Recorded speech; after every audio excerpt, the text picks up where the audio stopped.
Thank you, Mr. Speaker. It's an honor and a privilege that I rise today to speak about health care.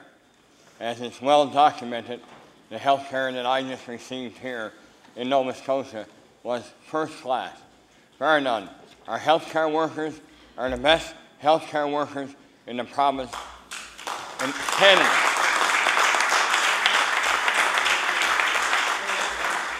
The nurses at the ENT clinic in the Victoria Hospital, they were absolutely fabulous. Angela, Adelia, Jennifer, all those nurses that, you know, when you're under 12.5-hour surgery and you wake up and you don't know where you're at, and they come to your room each and every day to make sure, you know, that you're okay. We as elected officials are supposed to look after the frontline workers. We are supposed to look after them because as we get older and our families get older, who's going to look after them? But those people that are out there today are the ones that are going to be looking after us as we get older, as we're in long-term care, and we get sick as time goes by. Don't forget, they're the people that are going to be looking after you. So they're the ones that we should be looking after today. I wasn't going to get up and speak today, but I thought I'd get up after I saw my neighbor going in handcuffs in a paddy wagon on Hollis Street. My neighbor, Whitney Peer, Jason McLean. Now that brought back many memories of Sidney Steele, when Jason's great-grandfather, Palmer Margetti, and my grandfather, Donald Gosse, were going through the same struggles in Sydney when they had Gatling guns and they brought in the army. At that time, in the early 1900s, they brought in the army from Halifax and they sent the army up in the general office of Sidney Steele and put the Gatling guns up on the top of the general office. And they ran, we have what's called a Whitney Pier. It's called Bloody Sunday. So that brought back memories of having people run over Whitney Pier by the army, by the police, women having miscarriages, you know, people on their way home from church getting severely beat up. When I saw that today, and I saw a police officer with his knee on Jason's head on the sidewalk, do they deserve that? No. You know, do they deserve that? And I heard people chanting outside, you know, why, of all the people that were out there, why was African Nova Scotian singled out? I have no idea, but I heard them chanting that outside, you know. So they picked him out of the crowd of hundreds of people that were protesting, and they handcuffed him, threw him to the ground, and put him on the ground. Mr. Speaker, I saw every bit of that myself, and I couldn't believe it happened. And take him away and charge him with assaulting a police officer. You know, out there with a peaceful demonstration that were blocking an automobile. You know, it was like something you see in a movie with the black SUV and the tinted window. You know what I mean? Like, it was like, holy God. You know, am I in the United States or am I home here in Nova Scotia? You know, are they running the, you know, I understand that we have labor unrest, and I understand the importance of this bill to the healthcare people. But to actually handcuff a guy, throw him on the sidewalk, and put him in jail and charge him with assault of a police officer, I don't think that that's fair, Mr. Speaker. And hopefully the people up in the police station will have enough sense to let him go.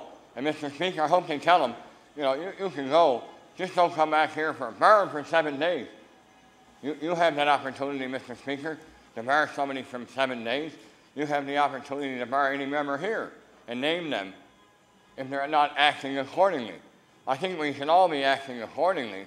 And I didn't think that was fair today to see that young man of African Nova Scotian descent being thrown on the ground and a knee put to his head, and handcuffed and thrown against the fence and put in a paddy wagon, you know, over his belief that he's doing what he's doing, to believe in what his union, the NSCEU, believe is an attack on their members. Why are we here today? We're here today because the members of the NSCEU, Unifor, NS Nurses NU, and the QP local, all their members want to do is to be able to have the right to vote for what union they want to represent them. They want that right to vote, to say, okay, I want CUPE Local 755 in Sydney to represent me. No, CUPE is not going to represent the technicians or the blood worker or the x-ray people anymore. It's going to be uniform. You can understand the animosity felt between healthcare workers when they don't understand who's going to represent them. All they want is to vote on who they can have represent them in this province. Who do they feel would best to represent them when they go to government looking for a contract? That's what that's all about, Mr. Speaker. They themselves understand the importance of a contract and what it means. You know, I've been on strike myself a number of occasions. Today reminded me back, I think it was in 1983, when they put a piece on the hospital in Sydney. And the steel workers were on strike, Local 1064. And I think the premier of the day at that time was Honest John Buchanan, the Honorable John Buchanan. He's a good man. And he was shown up there in a limousine. And to cut the ribbon to open the new piece on the city hospital. Well, the union got a bill for the limousine. I think it was around $3,000 for the damage. Well, the steelworkers were jumping on the engine hood and the roof. I seen that with my own eyes, like I seen today. That wasn't bad, but I mean, the union got a bill for that. I mean, those things happen. I remember back in 1988, there was another strike. At that time, I think the Liberal Party was having a convention or something at Center 200, and the steelworkers were on strike. And then the premier, I think it was 98, it was 98, not 88, and they were on strike. And the premier at the time was Russell McClellan. And the same thing. You know what Russell McClellan did? He went right out the doors of Center 200 and went right into the crowd and said, what can I do for you? You know, what you want your say? Here I am. Now that's a man. He didn't get into no limousine like Air Force One. You know, he wasn't in a limousine like Air Force One and driven away in tinted windows. He went right out to the crowd. And he said to them, I was there. Here I am, have your say. That's a man. That's a man you can respect for going out for labor and saying to them, what can I do for you? Here I am. You know what? You respect a guy like that. You know, back home we say that that's a man that got a lot of kahuna. To walk outside and do that. I have respect for that man to this day for going outside and doing that. And all the steelworkers did too. So he went right out and told them, you know, there's no money in the province. The same thing we have today. There's no money in the province of Nova Scotia. We keep adding to the net. This government added to the net.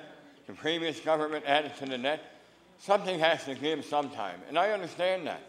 But to go out there and face the people, go out there and face them and tell them, look, I was elected to come to this historic building to represent you.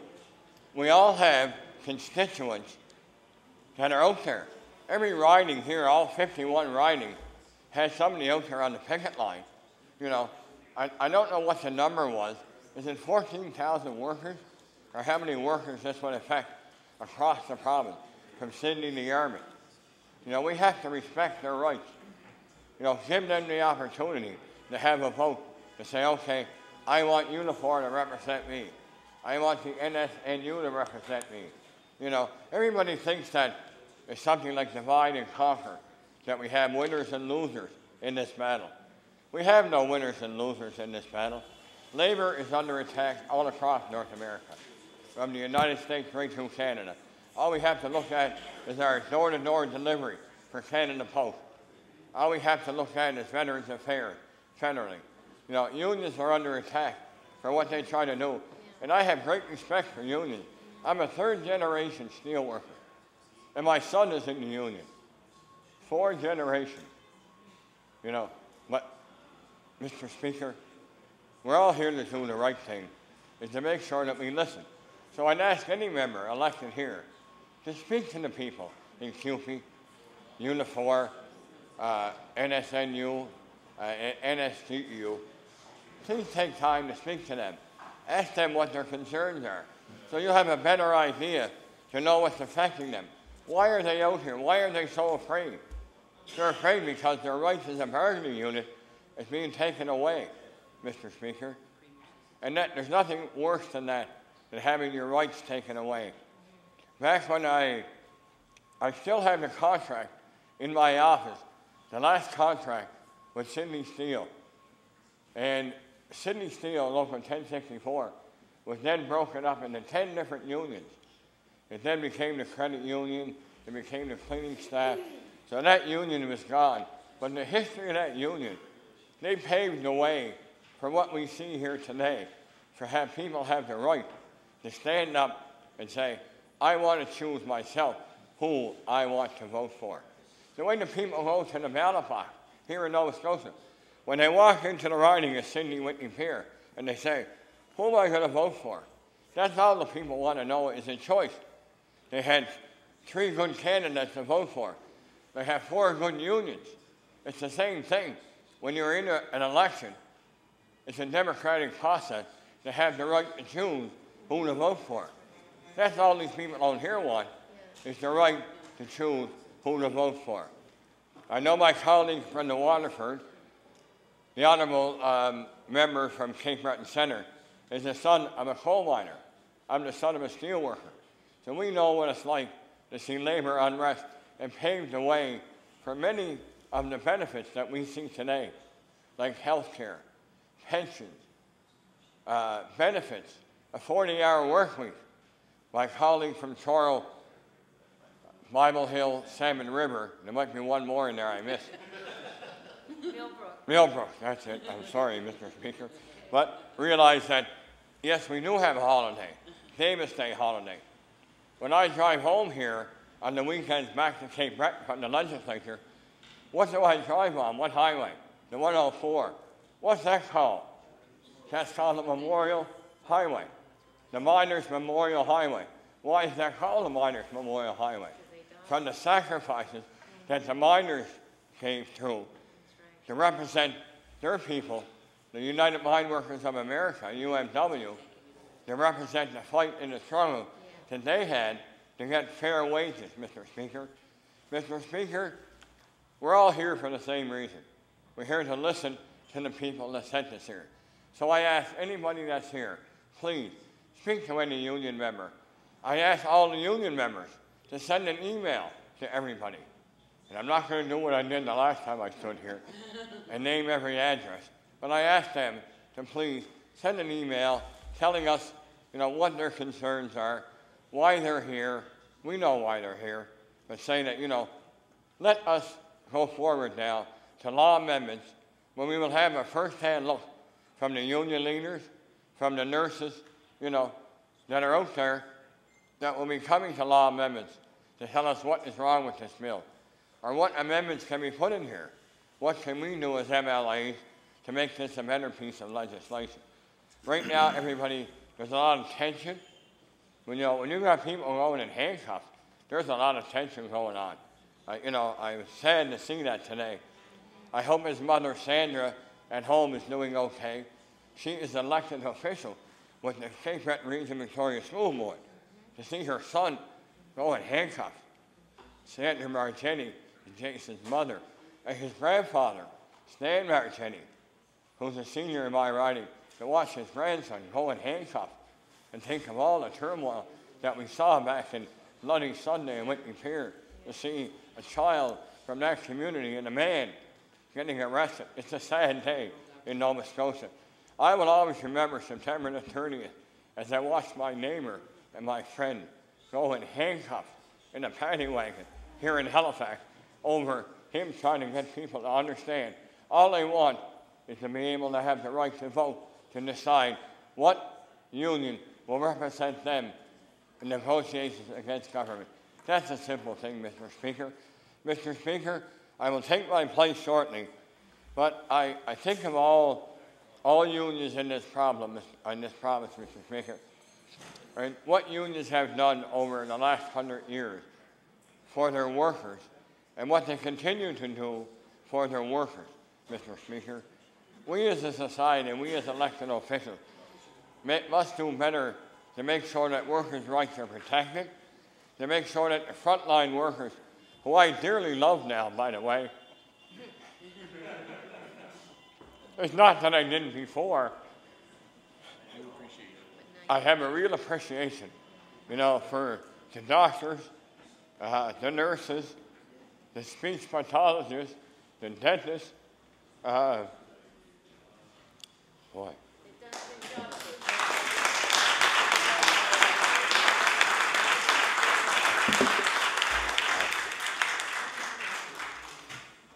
Oh, by the way, Mr. Speaker,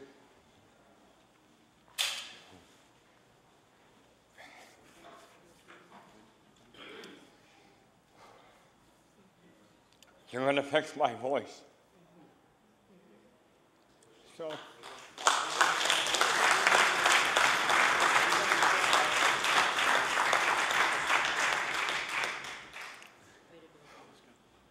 let us leave here today in peace. Let us think about what happened today. Let us think about our members here on all sides of the House. And let's do the right thing. Thank you.